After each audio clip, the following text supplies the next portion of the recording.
Hey everyone, welcome to Tent Talk, the Farmers Market podcast. This podcast is all about farmers markets. Whether you're a farmers market manager or a small farmer, food maker, or artisan selling at farmers markets, you have found just the right podcast. I'm Kat Fields-White. And I'm Bridget Myers. We're longtime farmers market managers, educators, and consultants.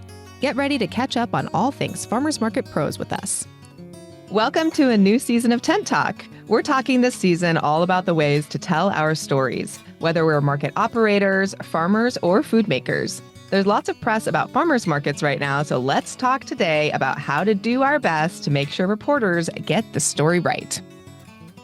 Today's episode of Tent Talk, the Farmers Market podcast, is supported by the Food Corridor, streamlining rental kitchen operations to make things easier for kitchen managers and food entrepreneurs throughout the U.S.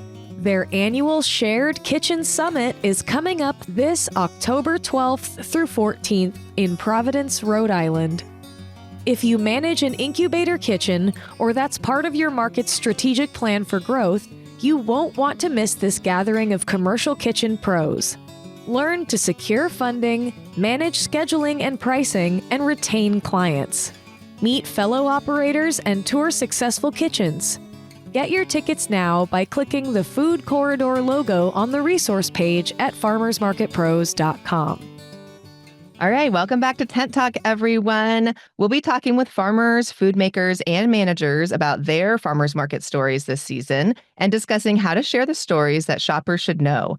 Today, we are so excited to welcome back a very special guest, our original Tent Talk co-host, our third musketeer, Justine Marzoni-Mead. She went from Farmers Market Pro to Public Relations Pro, and she's ready to share everything you need to know, this is rhyming, about managing the media for your market or business. Welcome back to the podcast pod, Justine. Hi, it's so good to be here. And there's air conditioning. Right? Yeah, it's hot in San Diego right now. And, and everywhere in the whole country. But we have an air conditioner in our tiny podcast pod. I think that's what enticed Justine to join us today. Kat texted me and I was like, I was already going to say yes. And then I said, are you still recording in the pod? And she was like, yes. And there's air conditioning. And I was like, I'm there. So anybody else who wants to be on the pod, just know we have air conditioning. Our claim to fame. That's right. That's the important part. I mean, we do record in a shed, but it's a soundproof shed with air conditioning and a cute back wall. A cute cold shed. Well, Justine, we're so excited to have you back on the podcast. It's so great to be here. We miss you. For our longtime Tent Talk listeners, you might remember that Justine started out with us as our third co-host. Justine and I convinced Kat to start this podcast many moons ago because we were pulling her out of the 18th century. She's like radio? I'm like, kind of. Like crank radio. We're like, no, just get on the mic. So co-hosted with us for many, many years and moved on to stardom as a PR professional in San Diego. And so we thought, since this season we're talking about telling our stories, who better to talk to than someone who tells people's stories professionally and also understands the farmers market business, having been a farmers market vendor with her husband with baby Clydesdale hot sauce, RIP, still miss it. We miss that hot sauce. Yeah, I think for folks who are not longtime listeners, we should let Justine talk a little bit about her journey from farmers markets to Farmers Market Pro to PR Pro. Sure.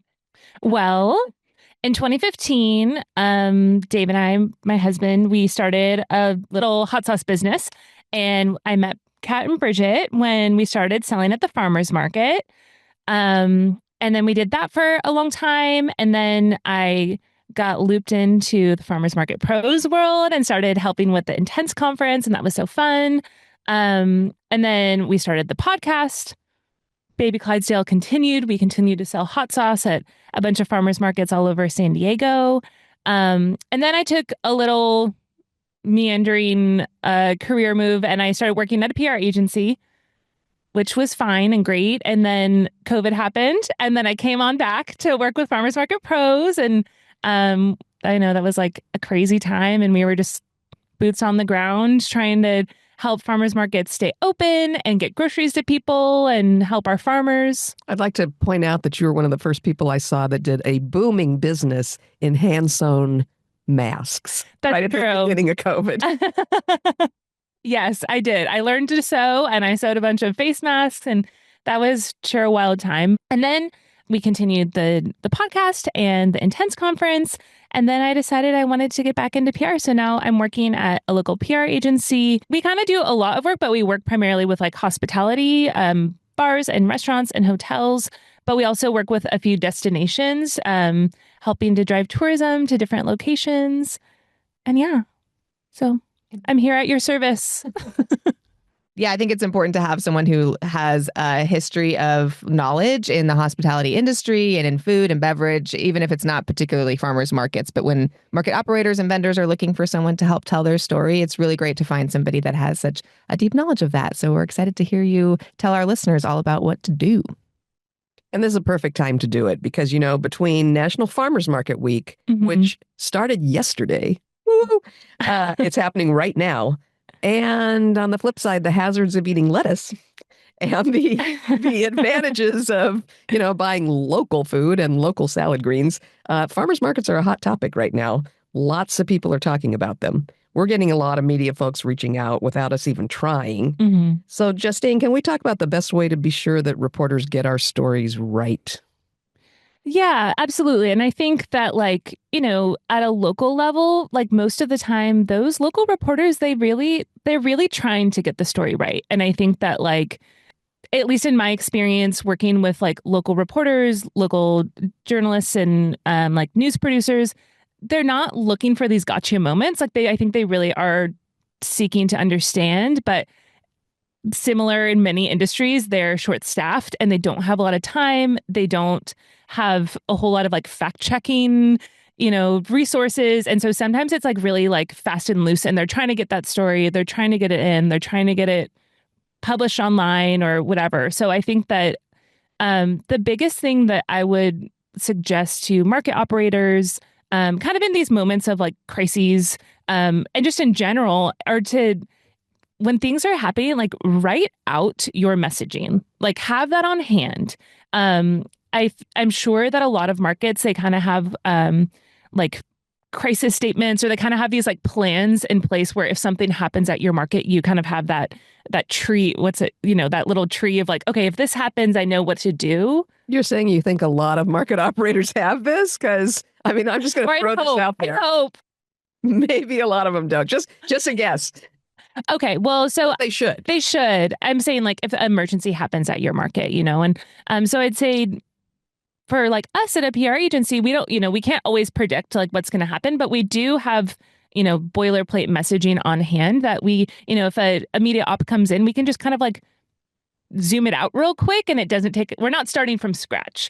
So I'd say as a market, I'm sure you have some sort of like mission statement or foundational messaging that you can just have it at like in a document on your desktop, or maybe you just have it saved as an email draft. Just have it really like at your fingertips or in a Google Doc somewhere. And then when these moments are happening, you can edit it, you can add a couple bullet points and just have it kind of ready to go. You know, probably most of this panic comes from like not feeling like you're prepared. So if you kind of just have something general drafted already, and then depending on whatever the current news cycle or moment in time is, you can update it and add in some additional points. But just having something already prepared kind of saves you time when, you know, somebody from the local newspaper is calling you and you need to respond to them quickly. So as part of that preparation, should you sort of designate somebody that will talk to the press? I know I'm not mentioning any names, but sometimes a reporter will turn up and just the random volunteer or staff member will start answering questions, which might not be the best plan. Yes. I remember actually, it was like COVID day one, and Adam and I were sitting at the info booth at the farmers market, and a guy from KPBS came up to us and just started asking us questions. And me and Adam were just like, okay, I guess we're taking this interview. And then later there was like a photo of me as like a representative. So yes, I would definitely say there should be somebody on your staff. It's probably going to be the market manager or like somebody who has that bird's eye view of the market and they can speak to like many different aspects of the market. Again, I'd say that circumstance is relatively rare. Typically, like we don't have these like shoe leather reporters going out and like really hitting the streets and gathering that info, in that way anymore. But I would say, like, if somebody comes to your market and says, hey, I'm writing a story for the Union Tribune or whatever it may be, your staff should know, hey, I'm going to go grab the farmer's market manager, or, so making sure the right person is speaking is definitely helpful. And probably for like local news, you really should find somebody on your staff. If they're going to be on camera, they should, both Kat and Bridget are so good at it from all of these years of like promoting the market. And like, it is a muscle you have to like train. It's hard. It's awkward and it happens really fast, and especially if it's live and it's happening early in the morning. So it takes some media training for sure. So I just say make sure it's somebody who feels comfortable and also somebody that has the authority to like make those statements or speak for the market. You don't just want a random person who's it's their first day in the info booth and all of a sudden they're answering questions. I think this is important to remember too. And even as somebody who feels professional in front of the camera and has done it many times, it's still, especially like you said, like early in the morning, like if I'm on the street at 4:30 a.m. and then someone turns up with a huge camera in my face at 8 a.m. and it's like a vendor had, gotten a fender bender on the way to the market. So I'm like dealing with that on text, and like I have a staffer who's like, having a hard time carrying something, or like there's just those things that happen. And then they're asking me a bunch of questions about stuff that I do know, but sometimes you just kind of freeze up. And so, or you're just, stressed about answering. You don't know what their angle is. And so it's hard to take that all in at once. So it is important, I think, to have some notes kind of just at the ready. So if you see a camera on site at your market, take a look at your notes and like refresh your memory real quick, like take a deep breath, like get really centered. Because you never know what they're going to air. I have been in like such weird interviews where they've just like, I'm just rambling on and like go on tangents just because I'm like tired or distracted. So I think it's helpful to do that. And then also, I would also say, make sure your staff knows who to like direct people to. If they want to talk to farmers and vendors, you need to have like a short list of people that are good on camera, because of course we love all of our farmers and vendors, but of course not all of them are going to make great interviews. So I did just have a news crew out there just doing like some B-roll about like summer at the farmer's market, and they were wandering around the market and somehow they talked to our dear Polito Farms like new teenage employees that had literally, it was like, I think it was their first day and the farmer wasn't there in the morning and it was just them, and they had the longest interview with them, and the guys were like, farmers markets are like so fun and like it's so nice outside and we got like free food, and they like that was the interview. You bring your dogs. Like just sample the whole time. And they're so cute, but like they didn't know what to do. I don't know why this guy was interviewing him, but you never know. So this is good information to like get that prepped, make sure your whole staff knows, give your farmers and vendors a heads up, be like, hey, if media shows up, I'm going to point them over to you. That kind of stuff. That's important. Yeah. And this kind of segues too into some like other stuff that we're talking about in terms of like more active seeking of press and whatnot. But like, in relation to all of the issues of the world, a lot of it might be reactive, where media are just showing up at your market and then you're like, okay, I wasn't expecting this and now I'm just, interacting with it. But especially on a local level, which obviously market managers are so tapped into, like make friends with these reporters. If somebody from your local newspaper calls you, chat them up, find out what else they're working on, make those contacts. If the local news station sends their cameras, like talk to the videographer, talk to everybody. And just a lot of what we do in PR is just working those relationships and knowing who to email when we have news, knowing whose phone calls we don't really want to pick up. And so just learning your local media landscape and knowing like, oh, hey, this person covers food in my neighborhood. This is a journalist that like is interested in agriculture, interested in events, and just finding out like who the right people to talk to are. And then if they like come out to your market once, say like, hey, actually, we'd love to have you back in a couple weeks. We're doing this fun event. Or, hey, please keep us in mind when you're covering, holiday markets. And just like making those actual connections, get their email, get their phone number, and then, they'll come directly to you, hopefully in the future. And you can just have them, in your Rolodex. Yeah, I remember we had one reporter that used to come out to the market frequently, and she was doing a story where we were pointing her to farmers and vendors. she got so inspired, she ended up doing a whole series, I think it was KPBS, on she went out to a bunch of farms, she went into bakeries, and she did a whole series on small entrepreneurs that were getting their start at farmers markets. So it was awesome. And I think, too, we should always remember we have a secret weapon. You can hand those cameramen or reporters a box of apricots or I just baked pastry from one of your bakery vendors, and that makes points. Yes, of course. Like, especially with news, like TV news, it's such a visual medium, and they're always looking for pretty things to put on television. And they're also looking for like those feel good stories that, with all of the other things happening in the world, like they do, a lot of producers are like, all right, well, let's do something fun. Let's make people feel good. And so the farmers market is like rife for that. And it's filled with so many stories. And it's also about the local economy and people that are doing cool stuff in the community. So getting people like at your market is so great. And then also there's all those like in studio opportunities too, which I know like Kat and Bridget have done so many promoting holiday markets or National Farmers Market Week. And so if you can make yourself available and let a producer know like, hey, I'll bring some vendors in studio and we'll pop up a table on your back lot and show off our food and stuff, that's great too. I think one of our other ways that we've gotten so much press and that Bridget and I have ended up doing so much is that we really dedicated ourselves from day one to just being available, because I had worked in journalism before. And I know that if you're trying to meet a deadline, you need a quote, you need somebody to come on, someone gets sick and you've got to fill that studio time. We really made a policy of saying yes. So when we would get that text or email at 9:00 at night that said, can you be here at 5:00 tomorrow morning to record? Well, yes, we can. Yes, absolutely. That's like one of the biggest thing, getting back to that idea of like relationship, because those producers, those journalists, those writers, they're going to continue to go to the people that get them answers within their deadline. And you might have the most gorgeous farmers market in the world, but if you can't meet that deadline, or if you say no too many times, they're just going to stop asking you because they're busy. They're trying to, file all these stories. So if you can just make a commitment to say, yes, I'll figure it out. Like if I have to figure out 3 farmers to be at the studio tomorrow morning at 6 a.m., you make it work. And then you could become somebody that journalist continues to rely on. And if you're a farmer or a market vendor, you can also get on your market manager's list for that. Bridget, don't you have kind of a curated list in your head of which farmers or which vendors will show up for a TV shoot on short notice if you ask them, even though it's nowhere near market time? Maybe it's the day before or super early.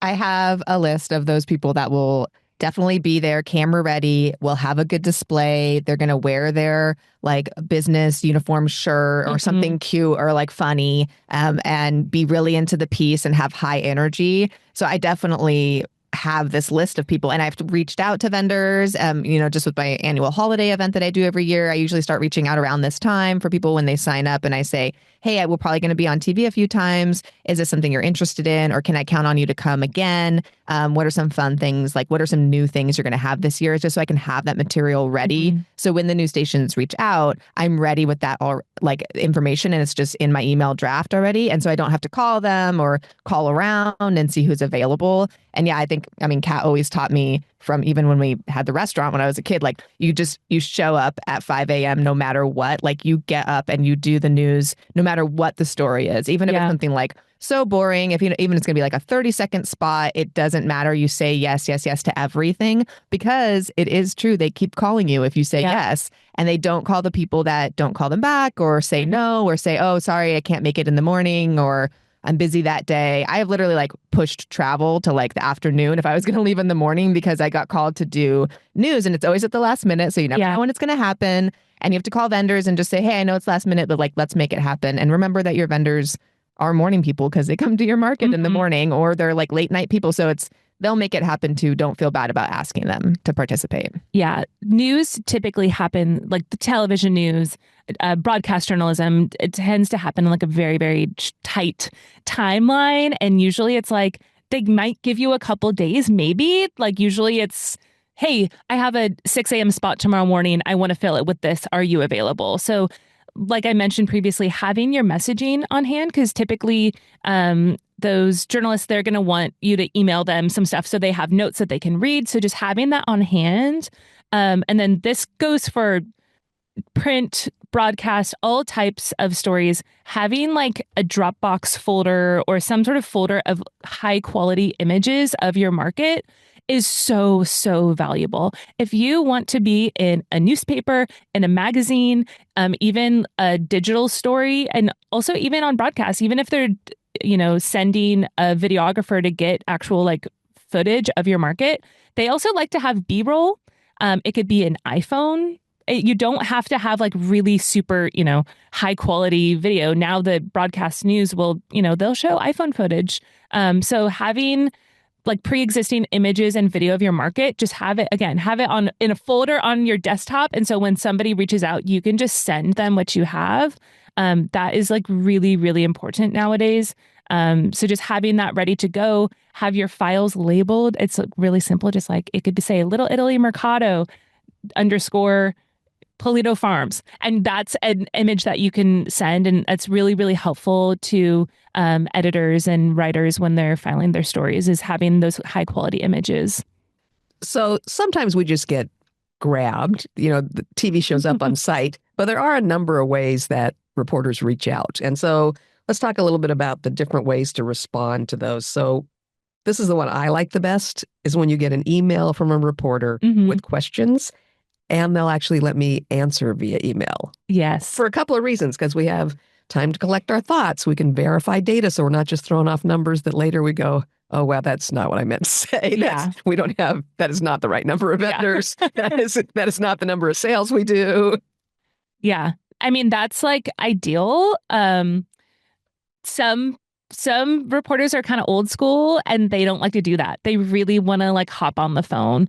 And there's value to that too, because, you have that connection. They can read your nonverbals. Sometimes it just like makes that conversation more fun and things pop out of that conversation that are helpful to like flesh out the story. But I'd say more and more, it's pretty commonplace to be able to answer questions via email.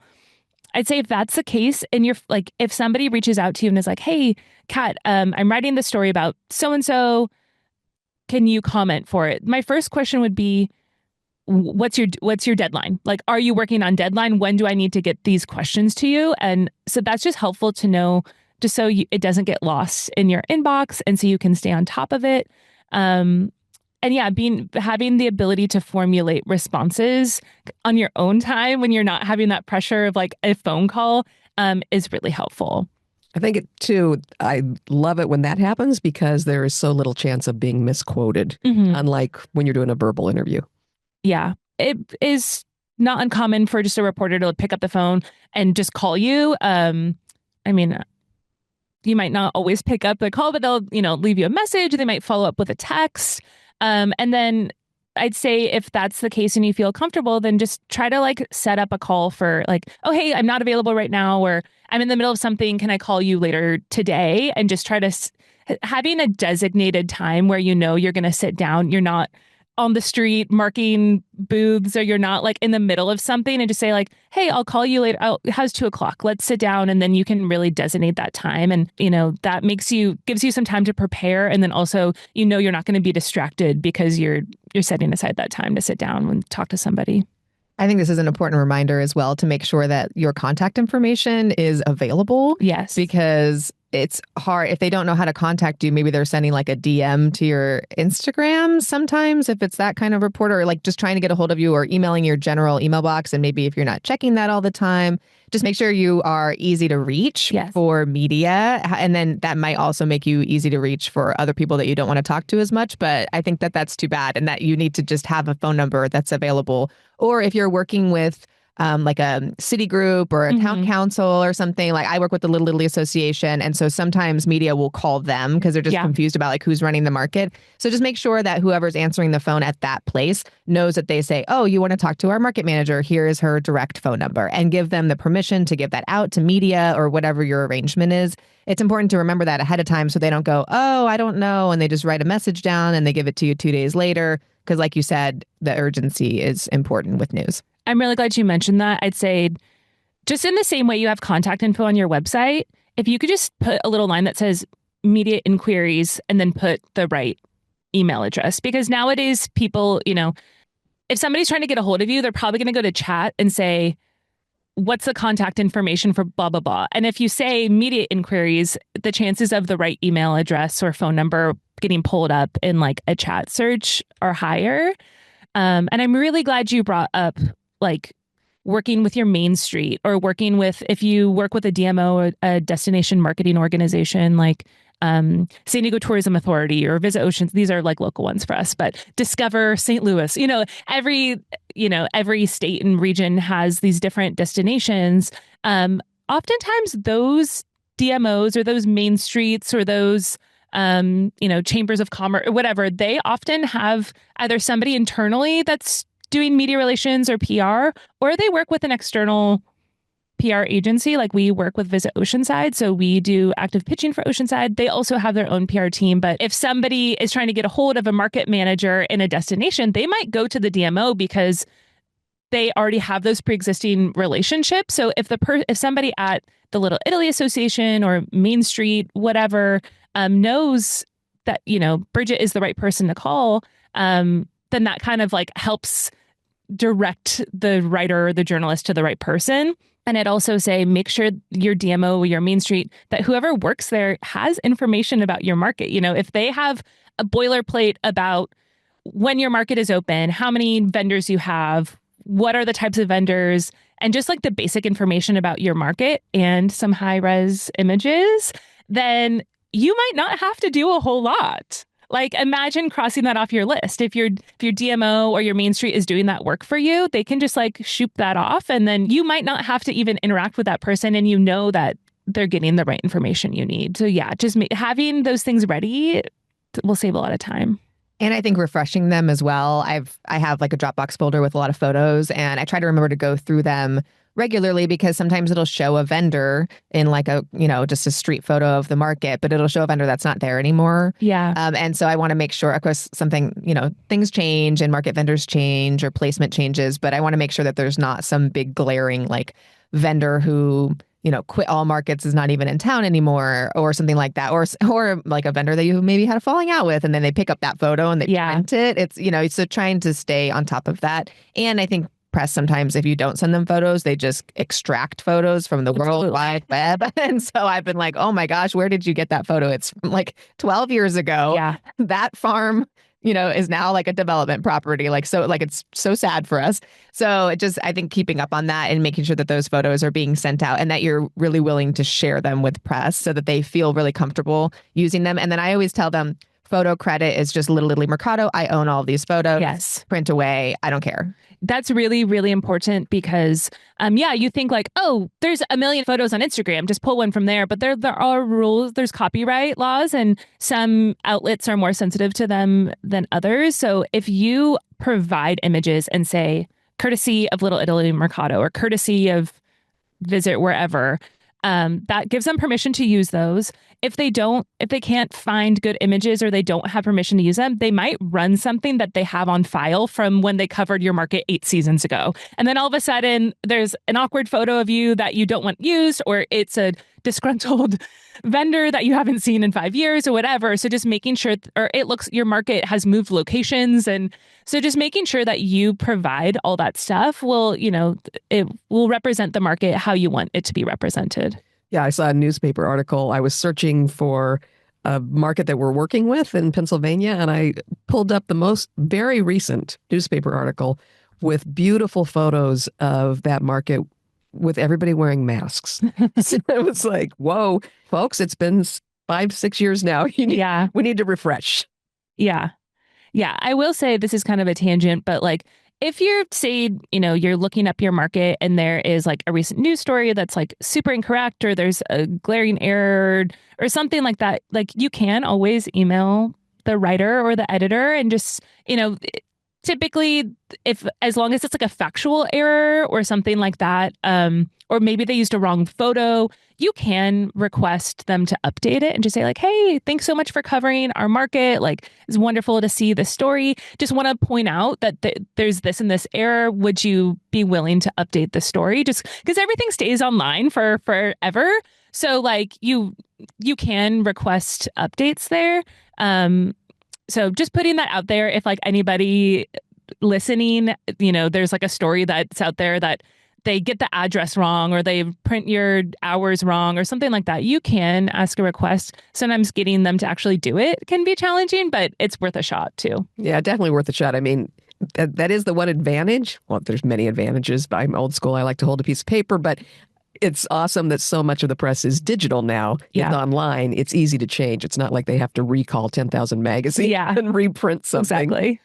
Or like print a retraction in the print newspaper or something. It's so easy to edit that. I think that's a really good tip, actually. I haven't thought about that because sometimes when I Google my own market, some old articles come up, and there's actually a lot of old things that come up because they're just printed by prominent magazines or newspapers. A lot of folks, like back in the day, would say that Kat ran the two biggest markets in the county. And so they would just lump both of those weekend markets in under her. And so still to this day, we get phone calls like, hey, I want to apply to this market. And it's like, oh, we don't run that market. We never have.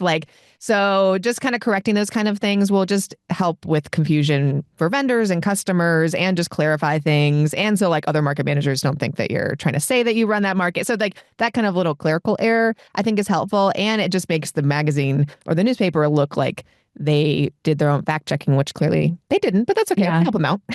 Yeah. And I'd say just as like a general practice, if you don't already, Google your market.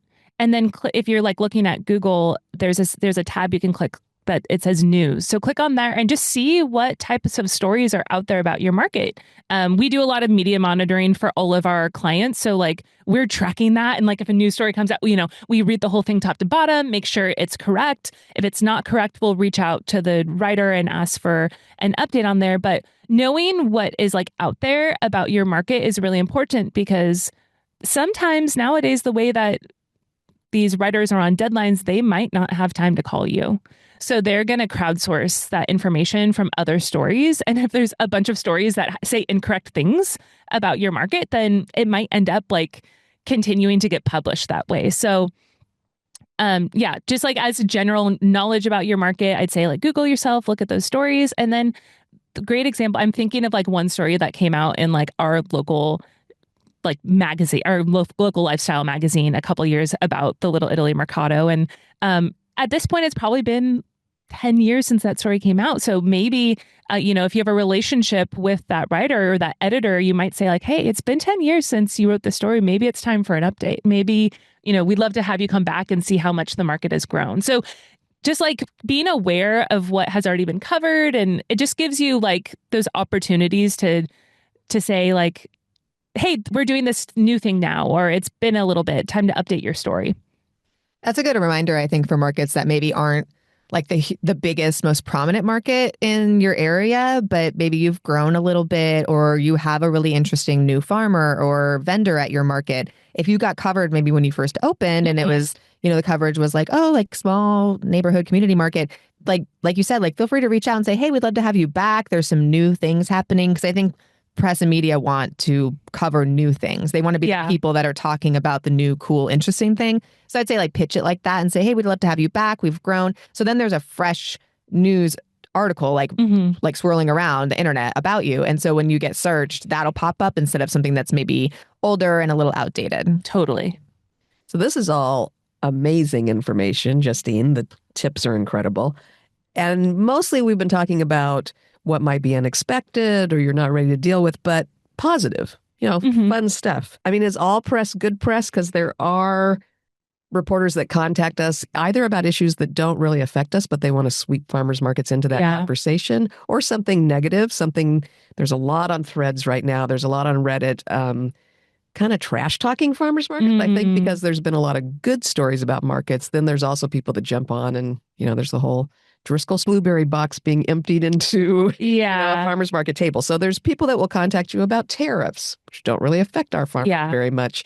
They're contacting us with information about labor issues, which as market managers, we're not really qualified to talk to. And some of our farmers are uncomfortable talking about that in terms of ICE and immigration and that kind of thing. So is there ever a time that you can or should just refuse to be interviewed and avoid being part of a story?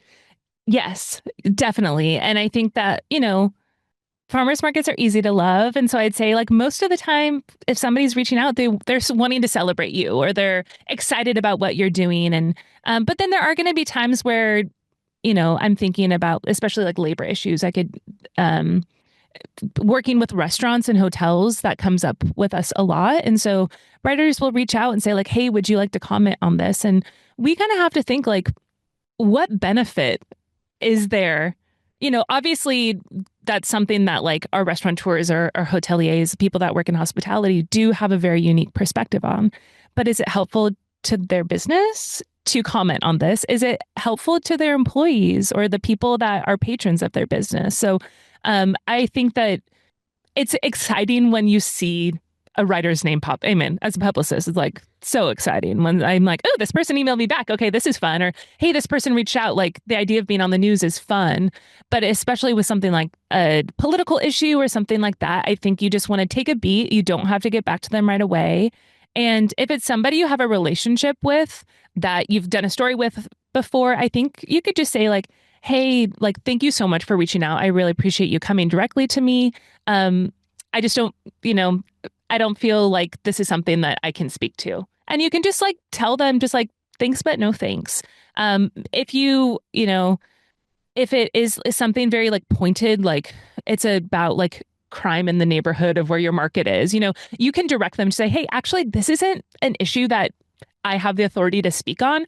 Why don't you contact blah, blah, blah at Main Street? Or, hey, this is actually like a public utilities thing. You should talk to somebody at the city. So I think like you can always like deflect and just find like, hey, this is an issue that's bigger than me. It impacts the market, but it's not really an issue that I can solve or that I can speak to. So just finding somebody else that you can like direct them towards is totally okay. And also like you're busy. And sometimes you just like, if it's somebody that you've never spoken to where you don't really know them, you don't have a relationship with them, like you don't have to answer their call, especially if you feel like there is that kind of like gotcha angle where they're trying to get that soundbite. You can just, didn't see that email, got lost in the mail.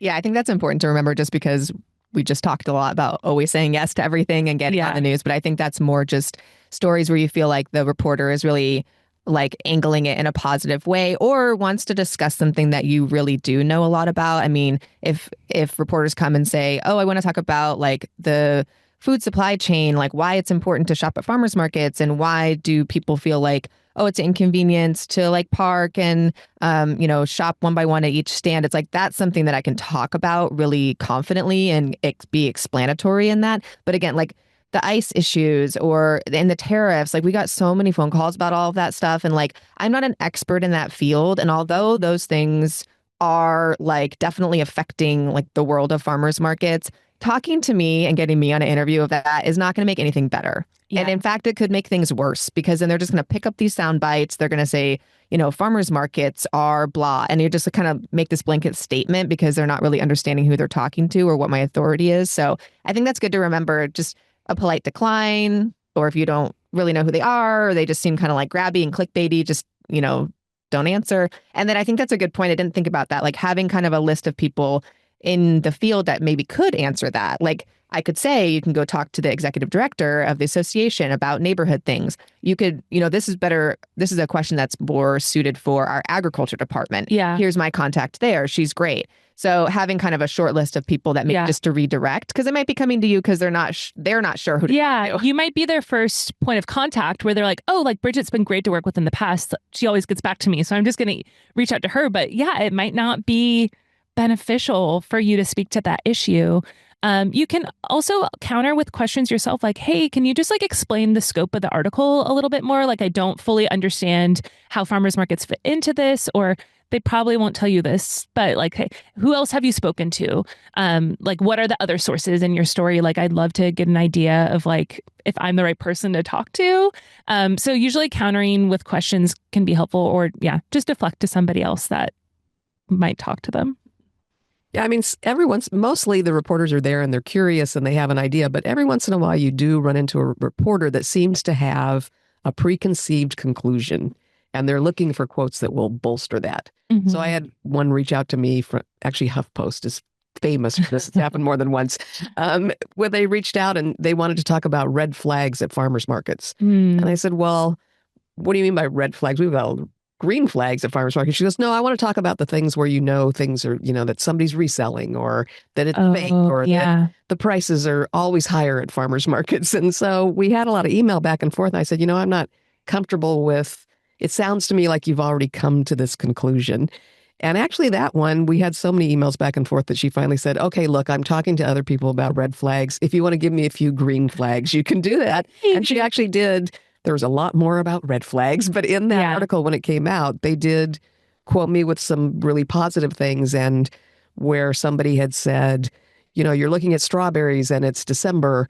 I was able to say, you need to understand that now with hoop houses and season extensions, there's strawberries coming out of the ground in December. That doesn't necessarily mean it's a red flag. What it means is you should talk to your farmer about where that produce came from and how they produced it in December. We actually have a thriving strawberry season in December and January in San Diego. So oftentimes it depends on where you are.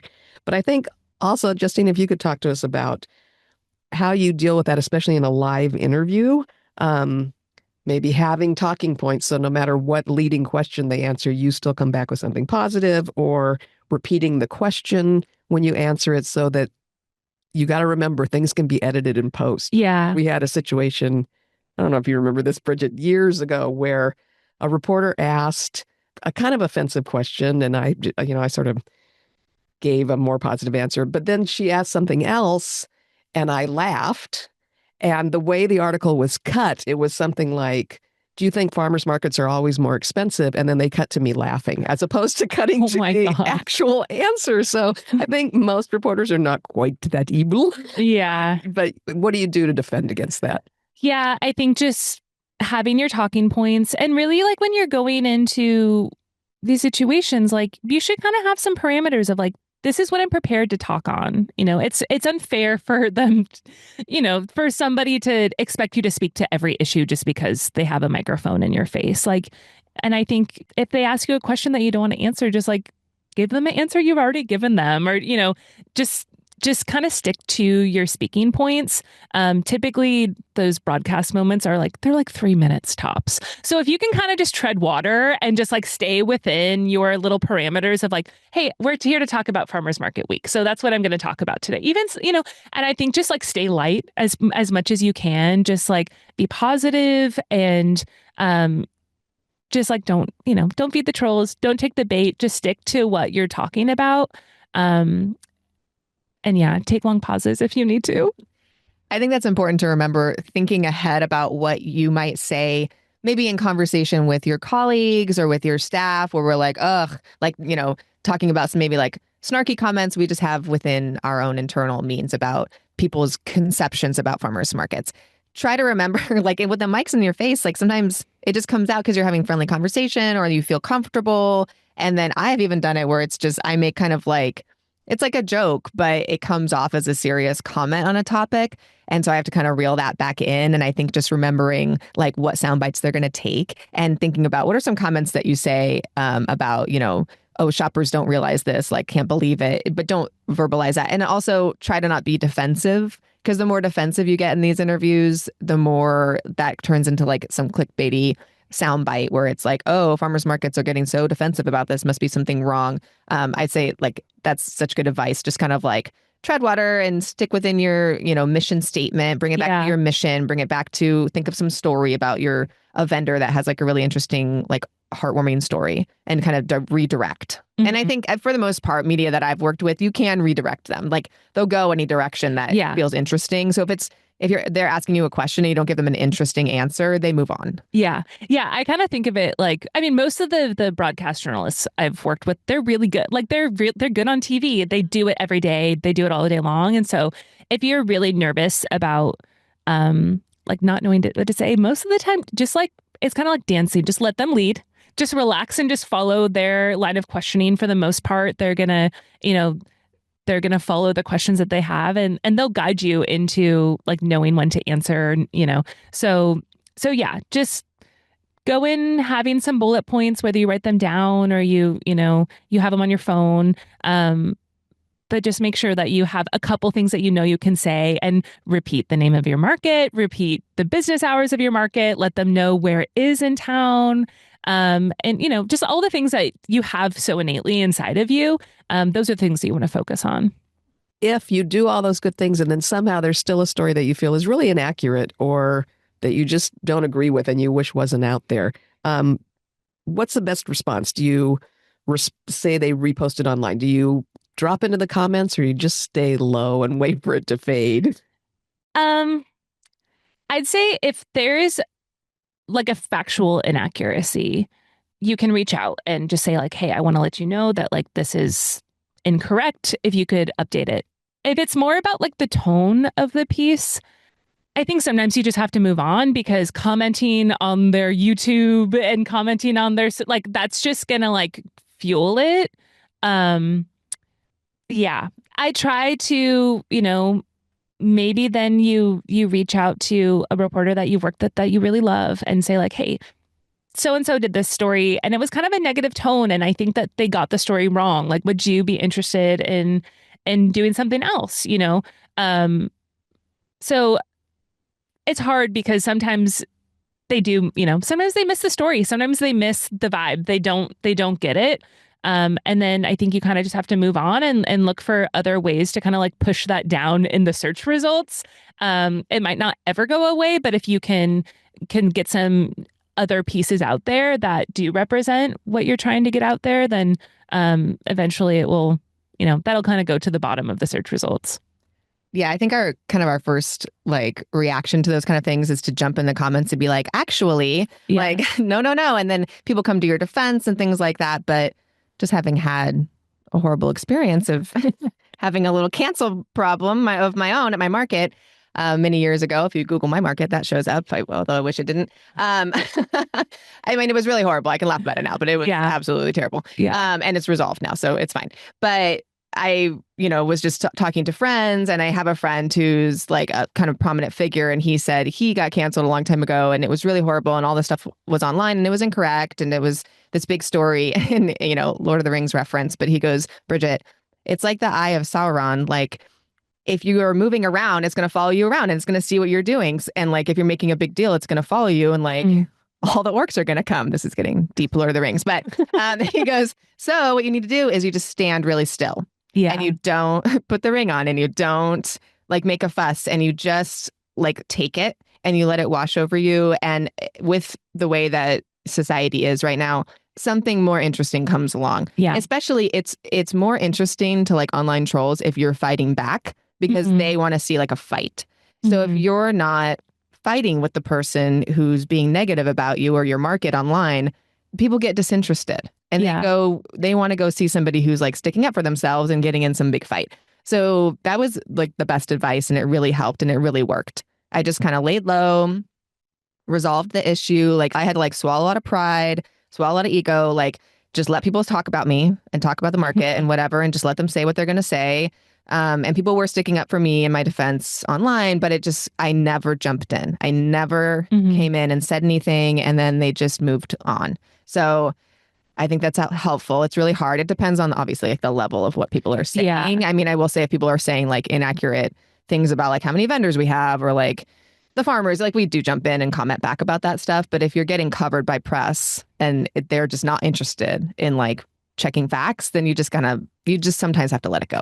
Yeah, it's so contextual. Like it's hard to make any sort of blanket statement because it really depends like what the issue is. But I think that kind of brings it back to like it could be a single sheet of paper that is like what your market is, some like basic factual information, like it's on Columbia Street in Little Italy, and it's this many blocks long. We have generally this many vendors. These are our hours. This is what we stand for. And if you can just have that, then like always come back to that. And if you don't know what to say, just come back to that. And in those moments, maybe you have to just like lie low and like don't respond, and then just come back to that messaging that really is true. And yeah, eventually the news cycle will move on, but it's not always beneficial to respond. Well, so we've gotten through that. sort of sad part of press, but mostly overall, the old saying, all press is good press, mostly applies. So, Justine, you've given us some good tips just as we're talking, but if you're purposely trying to attract press, if you want reporters to call you, if you want to be considered a local expert on farmers markets, you've told us some things about building relationship with reporters and such. Do press releases work? Can you DIY it? Do you need a PR person? Where do we take it from here, bearing in mind that some markets are really small, don't have a lot of budget, don't have a lot of team? Yeah. Well, I mean, I always advocate for hiring a PR team just because like that's what I do. And we, love having these partners that we get to represent. But I do recognize that like a lot of markets are working on a very small budget. And so you might not have the budget to hire an external PR team. And a lot of things you can DIY. I'd say the one of the biggest benefits of having an external PR team is they have those relationships, right? They're working with broadcast news, print, digital. We have access to all of these different people and we're talking to them all the time. So while we're talking to them about a new hotel that opened, we can also say like, oh, well, this farmer's market over here is doing this and this and this. So we kind of have that access. But if your market doesn't have resources for that, you can definitely do things on your own. I'd say kind of the first step is, like I said, get a little nugget of messaging on hand, get those images. Press releases are still like commonplace. I think the thing that people forget is the release part. Just writing a press release isn't going to do anything. You have to release it. Right? You have to like give it to someone and make sure that the right person gets it. So you can draft it, but then who are you going to send it to? Right? So thinking about as a market manager, where would you like to see your market represented? Like where do you want to see it? Like Bridget, where would you love to see the Mercado? Like what's like a local publication or regional or national? Like what's a publication you would love to see the Mercado featured in? Any and all of them. Just kidding. Anything. I mean, I think that's like food based. Like San Diego Magazine is a great place for us to land. I think any farmers markets because it's just very food centered because San Diego is a great food town. So that's always great. Little sidebar because this week I can say it. We got voted best farmers market in San Diego Magazine this month. Hey, congrats. I remembered it's going to be out by the time this episode gets out. So yay. That's always nice. It's just like best of issue. But yeah, just something like San Diego Magazine's great. I feel like the Business Journal actually did a really great article with us recently, which I hadn't really thought about that being a great place for us to land, but it was such a good article. That reporter was amazing. We did like a long Zoom call. Was it Madison Gearing? Yeah. I love her. She's yeah. awesome. Yes. Yeah. Yeah. She's so great. I ended up like crying on the Zoom call with her because she just was a very like personable, like seemed really interested in hearing the story of farmers markets. And she talked to two other incredible managers in town too, Susanna Poway and Mariette Coronado. And so it just ended up being like such a good story. So that was a great place to land. Something I didn't think about being in like a business journal, like being like talking about the finances of farmers markets. So that was cool. And I really loved being in there. So, yeah, I don't know. Yeah.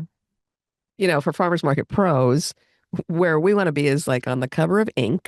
Okay. Entrepreneur magazine. Yeah. Wall Street Journal. Entrepreneurs. We'd like Edible Communities to pick up Farmers Market Pros as one of those articles that they drop into every edition. Okay. Yes. Syndication's always a plus. And then just randomly, because we're not based in the South, we're based in San Diego and Philadelphia. But, I'd do anything to be featured in The Bitter Southerner. Oh, See, Kat has her list ready to go. Did you hear that? That's great. So I think like as a market manager, think about that. Like, do you have a local like a local lifestyle magazine? San Diego Magazine is ours. It's really fun. It's glossy. It has always beautiful imagery. So that's a fun one. Think of your local newspaper. Ours is the San Diego Union Tribune. And then we have like KPBS, which is our like public radio. We have our different news stations, but then also maybe you have a really cool regional magazine, like, the Edible in your community, or maybe it's like Southern Living, or like there's all of these different types of magazines. Like Sunset Magazine is a really fun one. It's like a beautiful, lifestyle magazine. So just, dream a little bit. Think of where you would like your market featured, and then seek out those editors and those writers. Make sure that you're reading the outlets that you want to be featured in. Because it might not be a fit. Or you might have to find a particular angle. Like the San Diego Business Journal is such a good example. Like there's this micro economy within your farmers market. So if you have data, all those data wonks out there, if you have data on how many people are visiting your market, how much money flows through your market, if you have data on like how much EBT is used, all of those things are like really cool data points that like journalists are going to, they need to show their work. So they need to like have something to draw off. It just can't be anecdotal. So if you have those data points, including those in your messaging, like, Little Italy Mercado nearing its 20th anniversary, this many millions of dollars we bring in for our community a year, and include some data points, that's going to be really attractive to an editor. So thinking about the outlets you're in, gathering your messaging, and then I think thinking ahead of like, timing is a really, really important element to public relations because you can't be like, oh, I mean, we're kind of doing it right now, but like National Farmers Market Week like already started. Like this episode really should have come out like 2 months ago, right? We told you nothing's changed, Justine, since you were on this pod. Okay, we have never gotten our stuff together for National Farmers Market Week. But we were hopeful. I was going to say, and we never will, but that's not true. We will next year. Don't worry. Replay this episode 8 months from now. But like getting ahead of it. So like say it's Q1 and you're like, okay, we want to knock it out of the park for National Farmers Market Week coverage. That's when you should start planning, draft your press release like 3 months ahead of time, and then release it. Get it to, there's really simple things you can do. Call your local news station.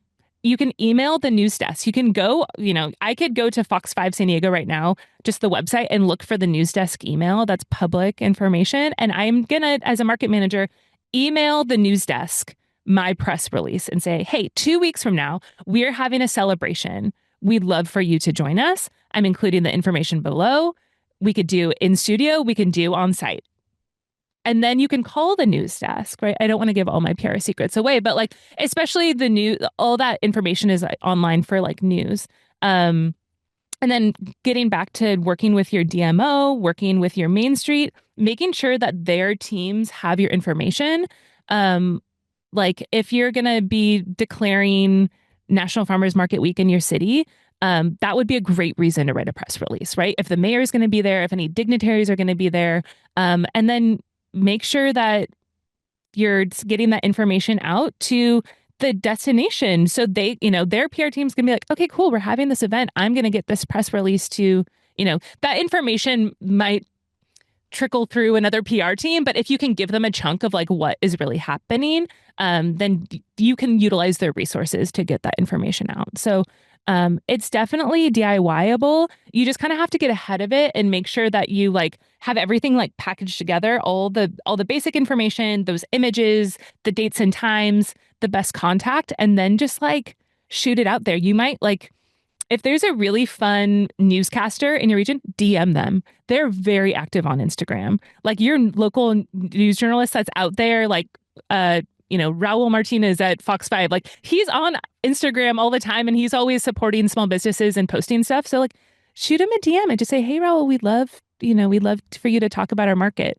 So, you could even, drop them off lunch. That's something that we do all the time is like, hey, I put together this bundle for you. I'd love to bring it by the station. So little personable things like that are a great way to start building those relationships. What a great idea. I hadn't ever thought about that, like putting together a little like market basket. I do those for giveaways or for like gifts for clients or neighbors of the market. I mean, that's a great thing to do. It doesn't have to be extravagant, just like a bottle of honey, maybe a little like dried bouquet or something, and just bring it to the news station. And not be like, they don't like it when you're like, it's not like a them. quid pro quo. It's just like, hey, I just wanted to like make sure you guys know that we're here and we're sending you a treat. Thanks for doing your job. Yeah, exactly. Like, thank you so much for like past coverage, or I love watching the show or something like that. And just make sure like, maybe your little market like flyers in there. So all the basic information is just really easy for them to see, and highlight a couple of your vendors that have great products. That's a great idea. Yeah. And I like what you said about thanks for covering us. Like that is one thing that is like a PR professional that we always have to remind ourselves of, like these relationships should be like real relationships that aren't like, it's transactional in nature. But when you go out of your way to just say like, hey, thank you so much. Or, when you have a vendor appreciation, if like a writer wrote a really cool story about your market, invite them and say, hey, we really we got a lot out of you including us in the story. Like we'd love to buy you lunch one day, or we'd love to invite you to this thing. And just like kind of like cultivating those nice little touches are great ways to, grease the wheel. And also just it makes them keep you in mind for the next time that you're going to do something. Whoa. So we should invite local reporters to the vendor party? Oh boy.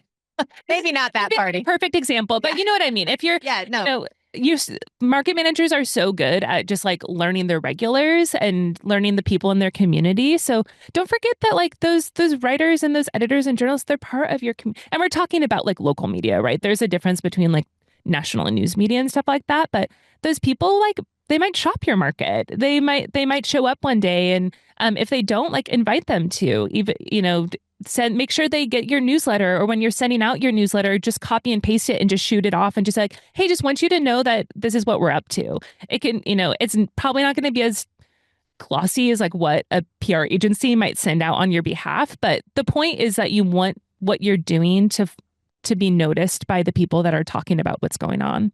Yeah, that's a good reminder, just to kind of stay top of mind. Don't be like super pushy and like bribing with items, but just say, hey, like, thank you so much for covering. I mean, I see news anchors at our market on the weekends, just like with their family and friends, like they do shop the market. I did the chili festival for a long time, and there was a news anchor that would cover us. And then I saw him at the festival last year, just like with his buddies. He was like, this place is actually so great. I love it. I'm going to come every year. And he was just there as a patron. So, and I was just like, thank you so much. Like, that's so meaningful. We have like a real relationship, because working with media can feel very like transactional. It can feel like a little, like, fake isn't the right word, but just like, ooh, like fluff, and like, ooh, we have like it's like, feels like we're paying for it or something like that. And so I think with farmers markets is like the easiest way to not be like that. And I try to be like, hey, we're a farmers market. Like, we're real here. Like the anchors that I know, we're like giving each other hugs. We're asking about our families. So you get to that point in the relationship. And then it's not like they're not just covering you because like you're doing something for them. It's because they understand your business, and they really do think that your business, farmers markets, are an integral part of city landscape. So it's just, making sure that relationship is built really authentically. Yeah, I'm glad you brought up the Chili Fest too. You guys are so good at this, and you're so involved in like kind of every part of our food system here in San Diego. But like networking is again, it's a really big part of PR, and just being in the same room as these people. And it might just be like, oh, you say hi to this guy at the Chili Fest, and then he's like, oh yeah, Bridget runs the farmers market. And like, it's just these connections, just like making sure you're staying top of mind. Just that, you never know. They have editorial calendars and you can look at stuff like that. But just being in front of these people that are telling these stories. So go to events, like interact with these people, like schmooze, mingle, get to know them. And then, it's a little easier that way. They know your name and your face. So when you shoot them an email and say, hey, we're going to do this really big holiday market, like, I'd love for you to keep it in mind for your weekend roundup coverage. And it could be that casual. And then you give them a little blurb about what your holiday market is, or hey, it's coming up on our 5-year anniversary. We're going to have the mayor out. Like, would you want to send a news crew? Here's the information. It could, it becomes a little easier as you get to know them. But you have to like kind of put yourself out there.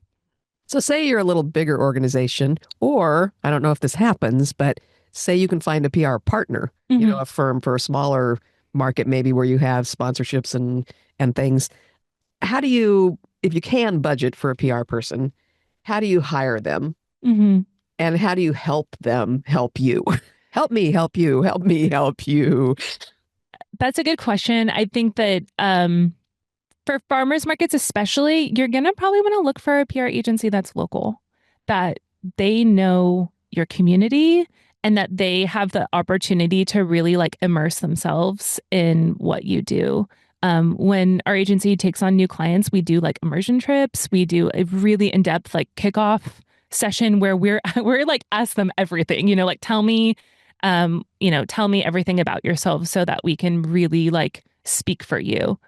I love that so much. I might hire you. I think at some point, not right this minute, but I had a PR agency years ago, and they just never understood our business, but they didn't do anything like that. That's incredible. So maybe that's something you should ask when you're vetting an agency that you're thinking of hiring, is how do we get to know each other? Yeah, definitely. Because, the benefit of having PR representation is that like every time somebody reaches out with a question, like I don't always have to ask. If I like really know my client, I can provide them the information and then maybe I help gather a quote or something and pass it along. Also, knowing what outlets you'd like to be featured in, that's a really good question to like ask a potential PR partner is, okay, what relationships do you have at this and this outlet? Like looking at their deck and see like, oh, they ran or, they secured this really cool story for this hotel in this outlet that I'd love to be featured in. And then that kind of gives you a sense of the relationships they have.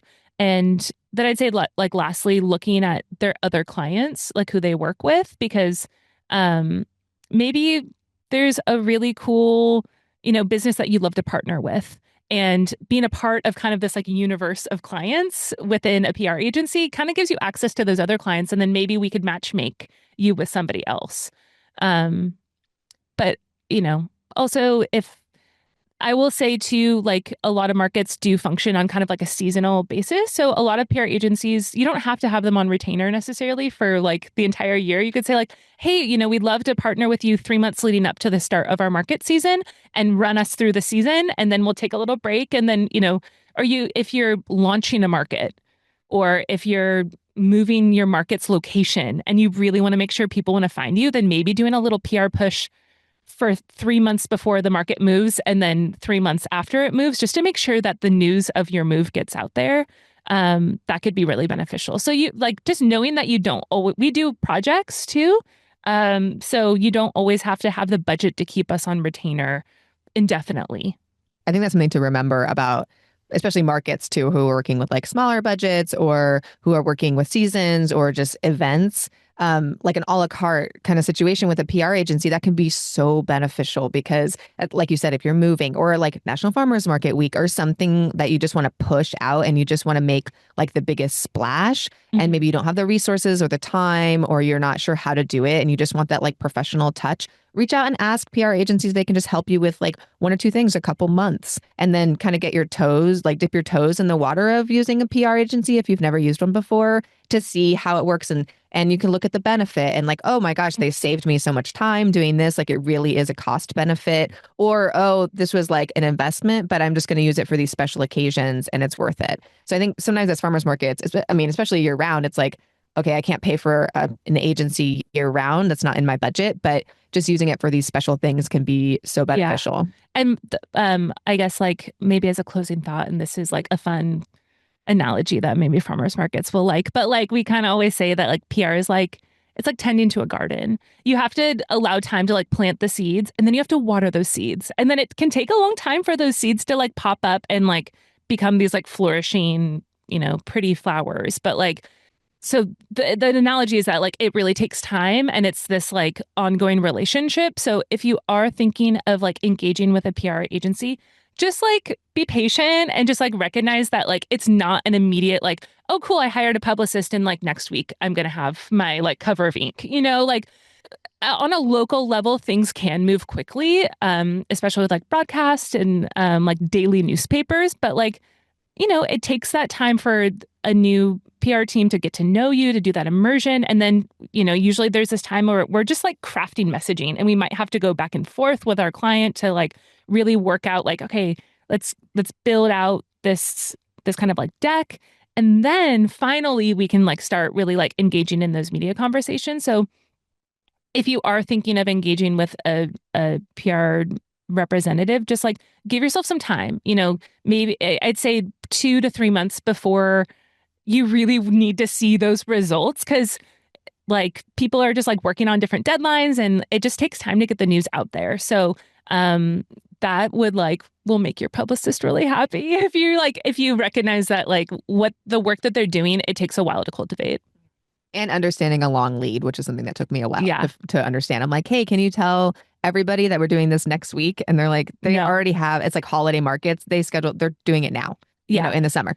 So they're making sure they know who's doing, especially around like holiday events or big events that everyone else is doing something in the town as well. So understanding a long lead when you're using an agency or just if you're DIYing, it's like get that news out there, get that contact out there early, and it's going to need to be early. Yeah. So you don't think they're going to get us a story for this Saturday's National Farmers Market Week thing? Come on, Justine. Call the news desk. Before you do the close, Yeah. is there anything else we should have asked? No, I think that was really good. Yeah. But I think we should say like bye. Yeah. Like, Okay, 'cause we're- and then Yeah. we're gonna close Okay. it. Okay. Well, thank you so much, Justine, for gracing us with your presence in the pod once again. This felt like old times. No, well, thanks for inviting me back. And it's wonderful to be here. It's still nice and cool in here. So thanks for giving me an hour of air conditioning. And I love you guys. And it's so fun to see Tent Talk thriving. And it's amazing. I mean, you planted that seed. I know. And look at this harvest. Wow, with the analogy, it's great. Thanks so much, Justine. And hopefully we'll want to talk to you about something else in the future and have you Yes. back. In the meantime, feel free to come hang out in our air conditioning anytime. And we will definitely see you around. Thanks for being our guest today. There's a hunger for news nowadays, from traditional newspaper, TV, and radio reporters to YouTubers, alternative journalists, social media influencers, and yes, podcasters. That means that controlling the narrative is unlikely, but contributing to it is essential. Whoever you're sharing with, if you know your facts, provide an honest perspective, and speak from the heart, you'll be helping the public understand just how important farmers markets are to our food systems and to their lives. And that's a story worth telling. Thanks for listening today, and big thanks to the Food Corridor for making things smooth and easy for rental kitchen managers and food entrepreneurs throughout the U.S., and for supporting Tent Talk, the Farmers Market podcast. Register now for their Shared Kitchen Summit coming to Providence, Rhode Island, October 12th to 14th by clicking the Food Corridor logo on the resource page at farmersmarketpros.com. Thanks for listening to Tent Talk today. Please leave us a review on your podcast app or wherever you listen to Tent Talk. Let us and others know how you're enjoying the podcast. Be sure to subscribe so you don't miss the next episode of Tent Talk. Connect with fellow farmers market folks in our private Facebook group, the Farmers Market Pros Community, and follow us on Instagram at Farmers Market Pros. Find online education and other resources at farmersmarketpros.com. Tent Talk is brought to you by Farmers Market Pros, where passion meets profit. Tent Talk is hosted by Kat Fields-White and Bridget Myers and produced by Leandra Hayes, with original music by David Mead. Tune in for another great episode.